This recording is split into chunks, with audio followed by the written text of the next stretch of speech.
E olha, agora a gente conversa com a professora de Relações Internacionais da Escola Superior de Propaganda e Marketing, Natália Fingerman. Professora, uma boa noite, obrigado pela participação aqui conosco. Eu quero começar lhe perguntando justamente sobre essa última informação, Trump anunciando, então, o cessar-fogo e o fim da guerra. Segundo ele, isso ainda será anunciado oficialmente pelo Irã, depois por Israel, mas ele comemorou justamente o fim da guerra de 12 dias, que poderia acabar com o Oriente Médio, e segundo ele, tudo vai dar certo. Surpreende isso, se de fato for concluído, se esse cessar-fogo for mesmo oficializado e a guerra terminar?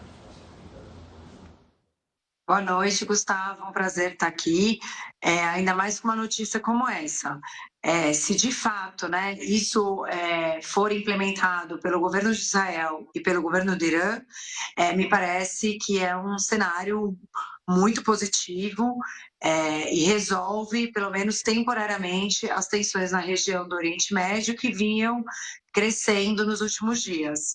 A resposta que o próprio Irã deu, né, hoje, atacando as bases no Catar, me parece que o Irã estava sinalizando para os Estados Unidos que buscava esfriar as tensões, né, e não escalar ainda mais as tensões com Israel e ainda mais com a entrada dos Estados Unidos participando diretamente nesse conflito. Porque ele tinha outras opções, como o fechamento do estreito, né, que foi uma opção, inclusive, aprovada pelo parlamento iraniano, mas ele adotou uma postura muito mais comedida, muito mais simbólica, com esse objetivo realmente de apaziguar e acalmar a situação regional. Então, agora precisamos ver se vai ter de fato, né, continuidade com o anúncio das lideranças aí dos dois países, porque sabemos que as informações, infelizmente, hoje não são tão confiáveis como já foram um dia de representantes oficiais. Professora, eu só vou trazer o texto completo agora de Donald Trump, que ele anunciou nas redes sociais. Ele abre o texto dizendo justamente: parabéns a todos, foi plenamente acordado entre Israel e Irã que haverá um cessar-fogo completo e total em aproximadamente 6 horas a partir de agora, quando Israel e Irã tiverem se acalmado e concluído suas missões finais em andamento. Por 12 horas, momento em que a guerra será considerada encerrada. Oficialmente, o Irã iniciará o cessar-fogo e na 12ª hora, Israel iniciará o cessar-fogo. E então, na 24ª hora, o fim oficial da guerra de 12 dias será saudado pelo mundo. Durante cada cessar-fogo, o outro lado permanecerá pacífico e respeitoso, partindo do princípio de que tudo funcionará como deveria. Que funcionará, gostaria de parabenizar ambos os países, Israel e Irã, por terem a resistência, a coragem e a inteligência para encerrar o que deveria ser chamado de a Guerra de 12 dias. Esta é uma guerra que poderia ter durado anos e destruído todo o Oriente Médio, mas não destruiu e nunca vai destruir. Deus abençoe Israel, Deus abençoe o Irã, Deus abençoe o Oriente Médio, Deus abençoe os Estados Unidos da América e Deus abençoe o mundo. Assim escreveu, então, Donald Trump, presidente dos Estados Unidos da América, na sua rede social, trazendo, então, a informação. Professora, pegando, na primeira pergunta, a senhora analisou de maneira brilhante justamente a situação ali, principalmente o papel dos Estados Unidos e Israel. Na sua visão, a senhora acredita que teve alguma influência os países do Oriente Médio, que estão ali, Catar, Jordânia, Emirados Árabes, Arábia Saudita, e também as duas grandes potências que, entre aspas, estariam aliadas ao Irã? Estou colocando entre aspas porque justamente são ali próximas ao Irã, mas em nenhum momento atacariam Israel, pelo menos nunca foi falado isso oficialmente. Esses personagens tiveram alguma importância ou você acredita que ficou mesmo restrito a esses 3 grupos? É bom lembrar que um ministro foi justamente do Irã falar com Vladimir Putin nas últimas horas. Olha, sem dúvidas, a Rússia teve influência, sim, nessa decisão. Inclusive, teve uma fala hoje no X do aliado próximo do Putin, o Medvedev, anunciando que a Rússia estaria disposta a fornecer seu arsenal nuclear para o Irã. Isso não foi confirmado pelo Putin, mas sabemos que uma fala como essa, ela não é dita, vamos dizer, para ninguém, né? Ela está sendo colocada para que alguém escute, né? E com um propósito específico. Então, me parece que foi uma sinalização da Rússia de que ela estaria, de fato, apoiando o Irã caso fosse necessário. Eu acho que tem um outro país muito pouco mencionado aqui no Brasil, que é o Paquistão. O Paquistão também tem se posicionado aí a favor, vamos dizer, do Irã. E temos que lembrar que o Paquistão é um país que tem ogivas nucleares. Apesar de recentemente Paquistão e Irã terem tido alguns problemas de fronteira, historicamente esses países têm uma proximidade muito forte, até mesmo por fazerem fronteira de milhares de quilômetros entre os dois. Então, a gente sabe que o Paquistão também é um outro país que também teve um papel indireto, vamos dizer, né? Não tão direto quanto, logicamente, a Rússia, mas indireto, talvez, nessa decisão de esfriamento das tensões entre o Irã e Israel. Professora, algo que me chamou a atenção e chama a atenção de alguns especialistas, e eu queria o seu posicionamento, é sobre o urânio que teria sido destruído ou não, que estaria escondido pelo Irã, já sabendo do ataque, principalmente na usina de Fordow. Isso pode ser uma moeda de troca nas negociações do Irã com os Estados Unidos, ou pode se tornar uma tensão ainda, saber se esse urânio existe ou não existe mais? Olha, é muito complicado, né? Essa questão do urânio, eu acho que ela não pode ser utilizada, né, da questão do enriquecimento do urânio ou de usinas nucleares, até mesmo às vezes para fins pacíficos, passar a ser utilizado como moeda de troca no sistema internacional, porque qualquer ataque a uma região como essa pode gerar danos para gerações, e nós não sabemos, né, de fato, o que aconteceu nesses ataques, mas, de acordo com todos os tratados internacionais que temos até hoje, né, validados, embora não cumpridos por vários países, ataques como esse não devem ser realizados, pelo fato dos impactos que podem ter de risco ambiental, climático, então podemos ter contaminação da água, contaminação do ar, e esse impacto pode ser não somente para uma geração, mas para 2, 3 gerações. Então, é muito complicado a gente utilizar um ataque a essas áreas como moeda de troca. Acredito que isso foi um erro estratégico dos Estados Unidos e que é importante que isso não se repita, porque senão a gente vai viver uma situação de instabilidade muito, muito grande. Professora, falando justamente sobre esses acordos que não foram respeitados, a gente acompanhou líderes, principalmente da Europa, da OTAN, debatendo sobre a legitimidade do ataque de Israel ao Irã, o Irã se defendendo, dizendo que foi um ataque ilegal, de acordo com o direito internacional, outras nações defendendo Israel e outras nações criticando Israel. De qualquer forma, a gente tem acompanhado nos últimos anos, desde a guerra própria da Rússia com a Ucrânia, uma deterioração das mesas de negociações, da diplomacia e também até do Conselho de Segurança da ONU. É bom lembrar que lá atrás também não foi respeitado quando houve o ataque ao Iraque. A gente volta a rebater essa tecla. A diplomacia acabou no mundo, é preciso repensar esses órgãos, principalmente a ONU, para parar de ficar tacando bomba um no outro para justamente sentarem na mesa? Infelizmente, né, essa ordem internacional de Bretton Woods, que foi consolidada no pós-Segunda Guerra Mundial, tem cada vez se mostrado uma ordem esfacelada, né, que não tem sido, vamos dizer, seguida pelas principais lideranças que até mesmo criaram essa ordem, né. Então, a guerra do Iraque começa com o desrespeito, né, de George Bush em relação às Nações Unidas, com uma iniciativa unilateral de ataque ao Iraque, e depois disso a gente pode dizer que as Nações Unidas têm cada vez, né, a cada ano que passa, sofrido mais impactos sobre essa iniciativa que aconteceu lá no começo do século XXI, e se tornando débil institucionalmente para resolver os conflitos internacionais. Não acredito que essa seja a única maneira de resolver conflitos internacionais.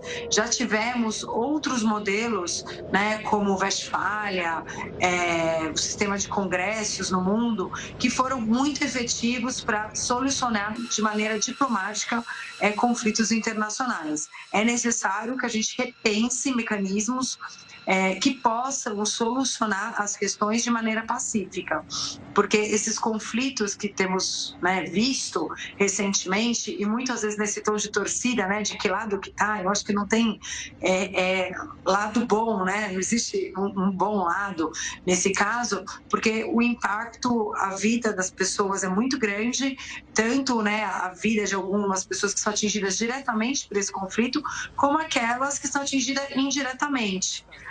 Hoje vivemos um processo de inflação mundial e essa inflação ela está muito relacionada aos conflitos, não somente a pandemia, mas os próprios conflitos geraram essa inflação mundial que tem impactado no bolso de cada um dos brasileiros. Professora, eu quero olhar agora justamente para o lado de Israel, para o governo de Israel, em especial para o governo de Netanyahu. Teoricamente, é uma vitória, pelo menos a princípio, né? Conseguir desmantelar justamente essas usinas de urânio do principal rival na região, aquele que justamente desejava o fim de Israel, que é o Irã, acompanhado de outras vitórias com o Hezbollah e uma vitória, teoricamente, com o Hamas, mas ainda uma situação muito grave no que ocorre na faixa de Gaza. Como você encara ou como você analisa essa teoricamente, vitória de Netanyahu e como fica Israel nesse momento após um cessar-fogo? Olha, Israel após o cessar-fogo, e a dúvida que eu tenho em relação ao cessar-fogo é exatamente ao governo de Netanyahu, porque me parece que ele é o menos interessado sobre o cessar-fogo, porque a partir do momento que teremos cessar-fogo, Israel vai ter que discutir a questão de Gaza, né? E essa é uma questão que o governo de Israel tem evitado discutir, tem evitado tratar no sistema internacional, apesar de ter tido aí muita pressão nos últimos tempos, né? São tantas informações que acontecem tão rápido que a gente acaba esquecendo que não faz nem 2 semanas que a gente teve a flotilha, né? Uma embarcação formada por ativistas tentando chegar a Gaza, sendo interceptada em águas internacionais pelo governo de Israel. Então, esse governo estava sofrendo uma pressão muito grande dos países europeus, assim como dos Estados Unidos e de vários ativistas mundiais para solucionar essa questão de Gaza, colocar um fim à situação de calamidade que a gente tem visto na região de Gaza e até mesmo nos assentamentos da região do West Bank. Então, né, que se chama Cisjordânia em português. Então, é importante a gente ver se esse governo vai conseguir comemorar essa vitória antes de resolver essa outra questão, que é uma questão importante para Israel e importante para o futuro do Oriente Médio, para a estabilidade do Oriente Médio. Ainda falando da estabilidade do Oriente Médio, o próprio Qatar hoje criticou o ataque de Israel, o ataque inicial ao Irã. Outros países da região também criticaram, apesar de terem boas relações com o governo de Israel. Como que a gente pode olhar para o cenário desse Oriente Médio a partir nesse pós-ataque de Israel a Irã? Haverá uma nova desconfiança entre esses agentes? Você acredita que não, que é possível que seja um momento de calmaria depois de uma tensão tão grande como houve nos últimos dias? Podemos ter uma calmaria, mas uma calmaria com um grau de confiança muito menor entre os atores. É importante colocar que Israel recentemente normalizou as relações com alguns países da região, relações que não aconteciam, né, de uma maneira estável, mas o fato de Israel atacar o Irã, né, e esse ataque feito ao Irã, ele tem que passar, né, porque Israel e Irã não fazem fronteira, é importante a gente lembrar disso, né, então ele tem que passar pelo espaço aéreo de outros países da região, gerando uma certo medo desses países, né? Sobre, enfim, se algum ataque não der certo, se alguma coisa der errado, vai cair nesses países essas bombas, tanto do lado de Israel quanto do lado do Irã. Então, a gente tem um cenário onde o nível de confiança diminui entre os países da região, porque todos eles se colocam numa situação de fragilidade frente à sua população. Esses governantes se veem numa situação mais frágil frente à sua população. Professor, agora eu quero olhar justamente para o Irã. Ele sofre seguidos ataques, vê ali suas usinas destruídas, o governo baseado nos ayatolás acaba sofrendo uma dura derrota e esse contra-ataque, há sinais de que foi avisado ao governo americano que iria ocorrer justamente nessa base no Catar, não deixa feridos, mas deixa uma mensagem interna que, olha, atacamos os imperialistas, os americanos. Mas eu queria saber, ele sai mais fortalecido desse acordo? Esse governo sai na corda bamba? Muita gente falava que Israel gostaria que eles saíssem. Até o primeiro-ministro Benjamin Netanyahu fala sobre isso no seu primeiro discurso. Esse governo tem legitimidade, pode sofrer com mais protestos internamente porque não conseguiu justamente trazer segurança ao país? Olha, difícil avaliar isso, né, no momento que a situação está. Mas é fato que há um objetivo claro de se retirar esse governo do poder, né, de se acabar com esse regime, tanto por parte de Israel quanto por parte dos Estados Unidos, né? Eu acredito que ambos os países têm esse objetivo de exterminar o regime atual. No entanto, sabemos que historicamente, né, o fim de um regime não necessariamente leva a algo melhor, né? Não é porque este regime é um regime que tem, vamos dizer assim, um caráter autoritário, repressivo, vai contra os valores democráticos e liberdade de expressão, não necessariamente a saída dele pode significar a vinda de um grupo mais aberto, mais democrático. Na verdade, se a gente for olhar historicamente no Oriente Médio, o que aconteceu foi o contrário, foi a entrada de grupos terroristas e de caráter muito mais autoritário, historicamente. Agora, a população com certeza, né, está insatisfeita com esse regime, parte dela, porque o Irã vem sofrendo sanções econômicas já faz muitos anos, e isso tem colocado essa população numa situação econômica muito delicada, dando poucas oportunidades para os jovens iranianos em termos de empregabilidade. Então, a gente sabe que existe, sim, uma resistência contra esse regime, não somente pela questão política, mas pela questão econômica, pelo fato dele não conseguir entregar, vamos dizer assim, os benefícios econômicos esperados pela juventude iraniana. O fim do conflito vai fazer com que esse regime fique fragilizado? Pode ser que sim, como pode ser que não, porque pode ser que muitos entendam que o regime teve uma resposta adequada. Embora, né, Teherã tenha sofrido diversos ataques, a gente também viu ele conseguir realizar ataques a Tel Aviv. Então, a gente não sabe como isso vai ser encarado pela população local, se vai fortalecer a união do país ou se vai fortalecer, na verdade, grupos contrários ao regime. É algo que é muito difícil da gente avaliar no contexto atual. Professor, eu vou fazer outra, obviamente, pergunta difícil para se analisar no contexto atual, mas é justamente voltando um pouco a Donald Trump, que fez esse anúncio. E relembrando, ele fez o anúncio nas redes sociais, mas isso não quer dizer que é um anúncio oficial de cessar-fogo e de fim da guerra. Ele explica, como a gente mostrou o texto dele, falando de 6 horas, 12 horas, até 24 horas para oficialmente esse cessar-fogo. De qualquer forma, seguindo a lógica do presidente Trump de que, de fato, a guerra chegou ao fim. Na sua avaliação, é um ganho político para ele, tanto internamente quanto externamente?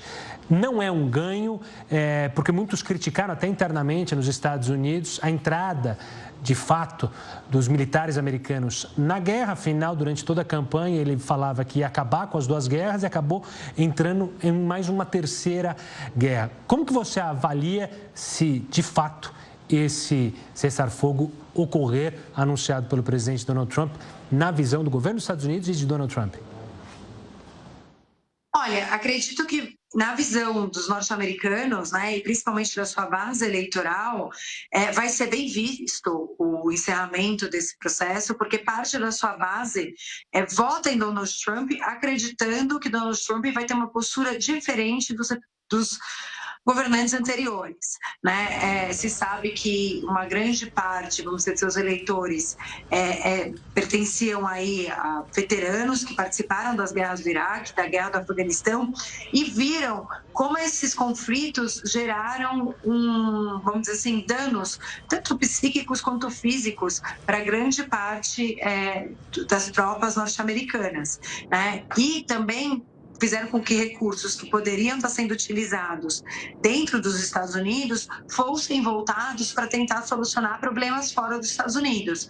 E isso foi muito questionado por essa base do Donald Trump, que eles queriam que os recursos dos Estados Unidos ficassem nos Estados Unidos para os americanos.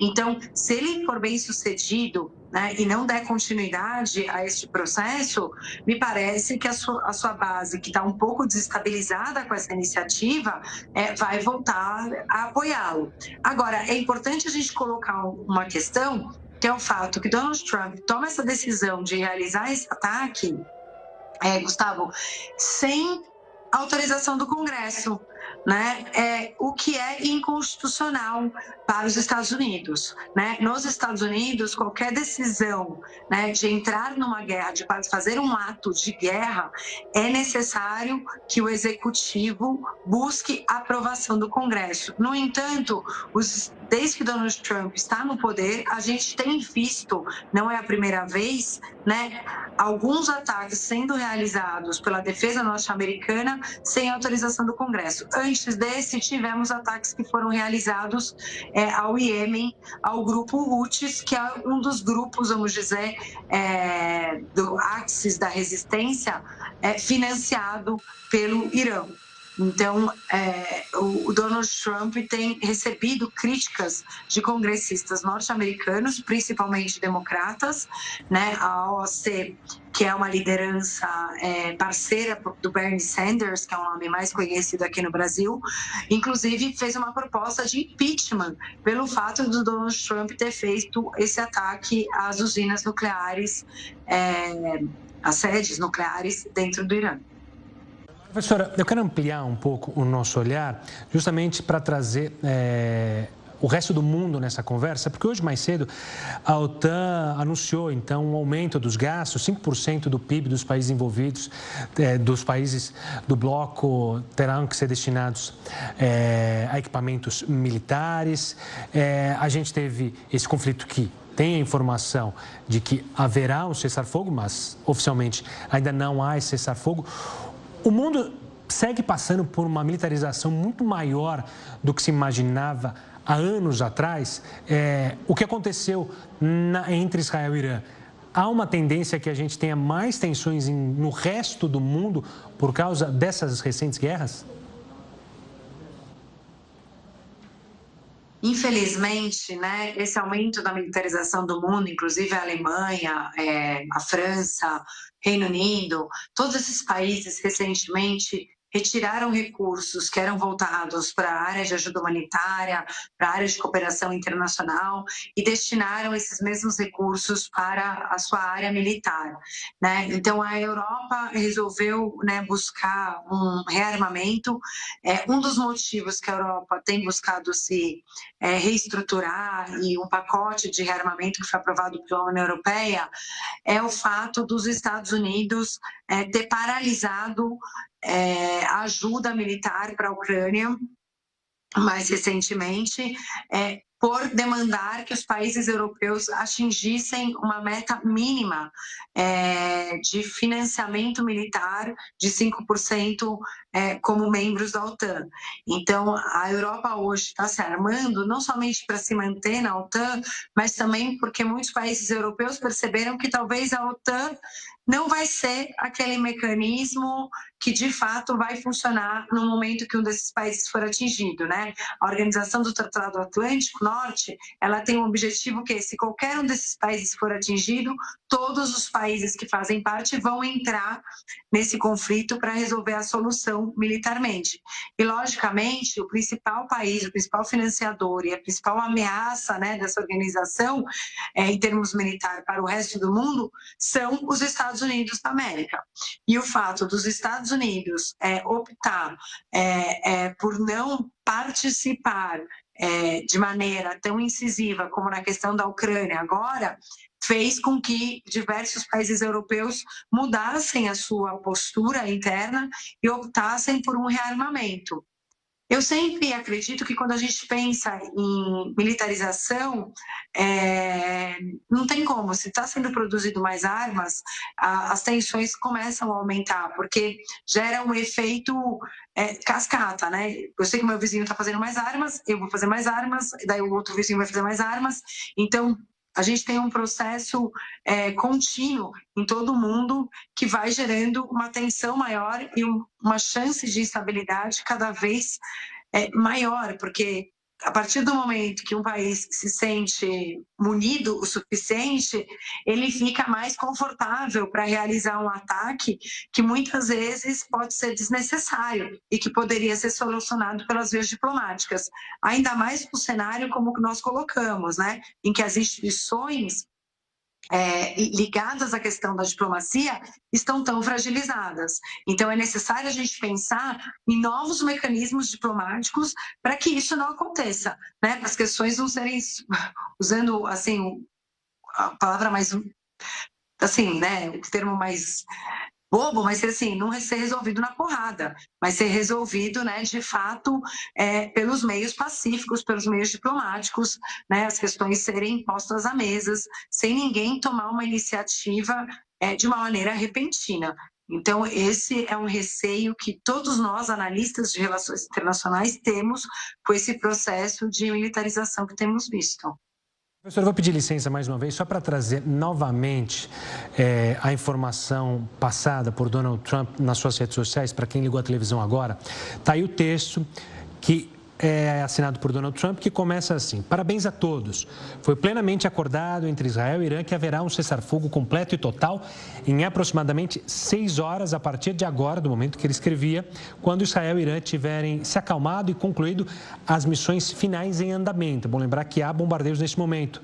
Por 12 horas, momento em que a guerra será considerada encerrada.